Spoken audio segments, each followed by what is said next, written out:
And welcome back to CPAC 2021 Uncanceled. I am Mike Crispi with RSBN. Joining me is a very special guest, former Attorney General under President Trump, Matt Whitaker. How you doing, sir? I'm doing very well. Thanks for having me. Yeah, and so you're at CPAC. You are speaking. You've been working the crowd. I've seen you around. Tell me, what has your experience been so far? What do you think of this, and what do you think of everything going on? So I've been going to CPACs for several years now, even before President Trump was elected. And what I know is I'd get a lot of energy from the folks that come to these events.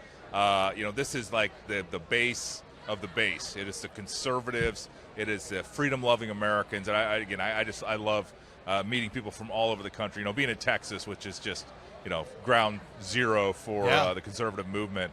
And where conservative policies are working. You know, my home state of Iowa is the same way. We've implemented conservative values and conservative policies, and they're working. And so I think that's the model for the rest of the country. And when we take back, the federal government, again, we're going to implement the same vision. Absolutely. You bring up a great point. 2022 with the House, and then the presidency in 2024. I just want to ask you, what has been your ongoing involvement? Obviously, you were the Attorney General, and we'll get to that in a second, but what has been your ongoing involvement with the Republican Party in taking back the House, and then eventually there's going to be plans in 2024, I'm sure you'll be involved. I worked very hard on President Trump's reelect, did 4 bus tours in many states, spoke at a lot of events. And after that, I've been working with Stephen Miller, Mark Meadows, and folks on America First Legal. We've been, really confronting the Biden administration and a lot of their illegal policies, whether that's giving racial preferences on loans to farmers. Yeah. I mean, we've been very successful in that endeavor. And then, I'm a lawyer of private practice, and so I got some clients that are either wrongly accused or otherwise, have some complicated matters that need help. So I'm really keeping busy and enjoying myself. I want to ask you more for just a second about the America First thing you're working on with Stephen Miller. Because I've heard, you guys are providing great checks and balances to an administration that is really running rampant, out of control. So what are some of the things that you've been tackling? I know the farmer loans, but what are some of the other things that you've seen the Biden administration going really crazy on? Really active case we have right now pending in Texas is the COVID protocols for illegal border crossers. They wanted to undo that whole scheme that the Trump administration has put in place. We've got a bunch of FOIA requests focused primarily on border issues, on COVID relief package, kind of illegal policies. But once they start actually doing rulemaking, they won't be able to comment on some of those rules where appropriate. And then once they implement an illegal rule, we'll be able to challenge that in court. So we bring a lot of functionality that I don't think was actually there on the right. The left, there's a network and a web of these groups that I know from my time at the Department of Justice battling on them trying to frustrate the Trump agenda. And, we're using a lot of those tactics to make sure that the Biden administration follows the law. You have to fight back, right? President Trump is big on that, fighting back against these people because they have no problem fighting us.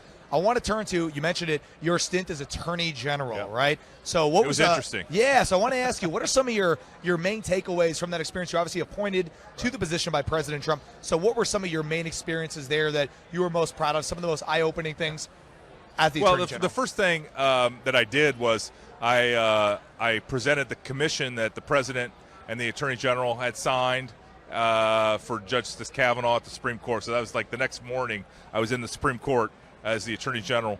And then that was Veterans Day, so I went to a Veterans Day event in Arlington Cemetery, which was very somber and, the Tomb of the Unknown Soldier, and amazing at the same time. And then, we did a bunch of things. We continued to drive our anti-violent crime agenda, which is Project Safe Neighborhoods. Worked with a lot of U.S. attorneys in that endeavor to try to reduce crime.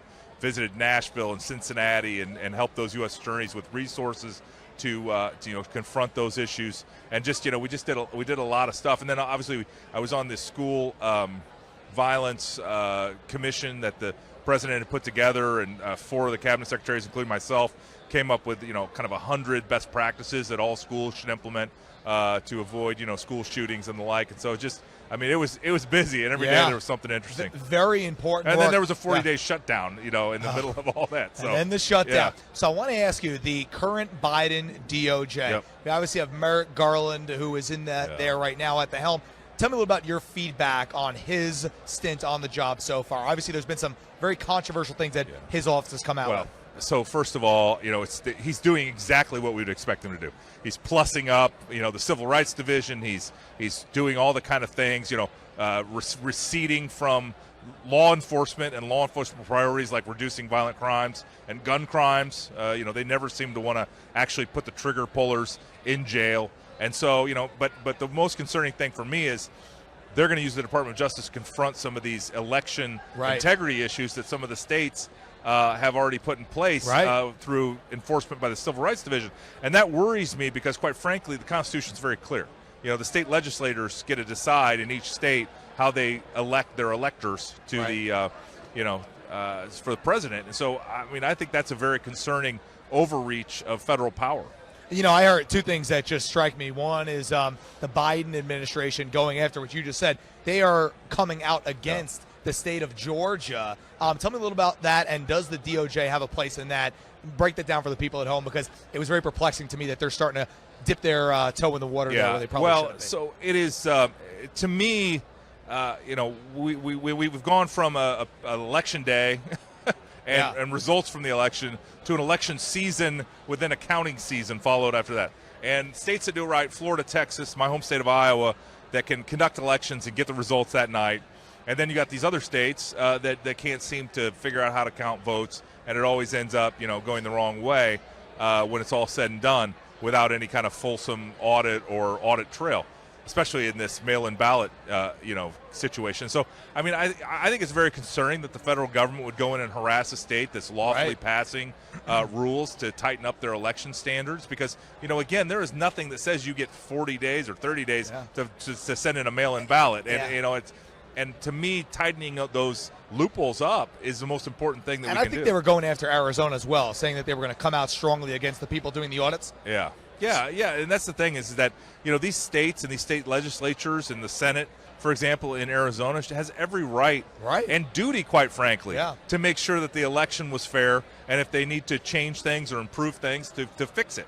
Right. And, so as Attorney General, you obviously had oversight over the attorneys in the states. So New York right now, I want to ask you, because they're starting to go after the Trump administration. I wish I kind of had that at the end. The assistant U.S. attorneys and the U.S. attorneys, but none of the attorney generals in the states. Yeah, the U.S. attorneys. That's what I meant. So the U.S. attorney in the state of New York, obviously they're pursuing action against the Trump organization. Yeah. So talk a little about that, because it seems like political witch hunt to me. Yeah. So that's the attorney. That's the Attorney General of New York, Letitia James. She's a state employee, not a federal employee.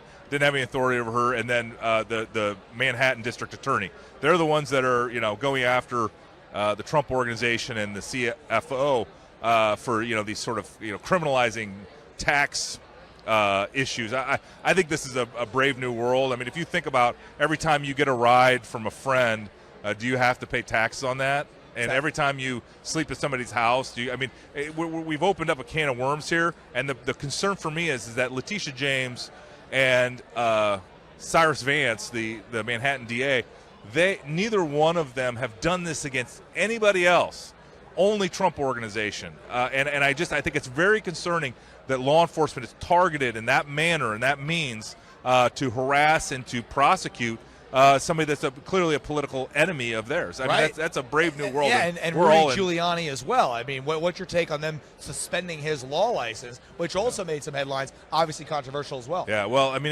we're in a brave new world where you start going after lawyers and their law licenses because they support a political candidate. So that was never the way it used to be. No, and I think it outrages our viewers, outrages our audience. So I want to ask, so you obviously gained national notoriety during the Attorney General. What's next for you specifically? You're in Iowa. What's next for Matt? I am in Iowa. What are you planning on doing? Obviously, I'm watching very carefully as to what's happening in Iowa. I have a heart for public service, and I've spent about a quarter of my career at the Department of Justice, and I'm just gonna, I'm gonna let God's plan play out. I'm not gonna try to rush anything. But I certainly am, keeping an eye on if there are opportunities to serve again. All right, there you go. Matt Whitaker, former Attorney General under President Trump. Thank you very much for joining us, sir. It's good to see you.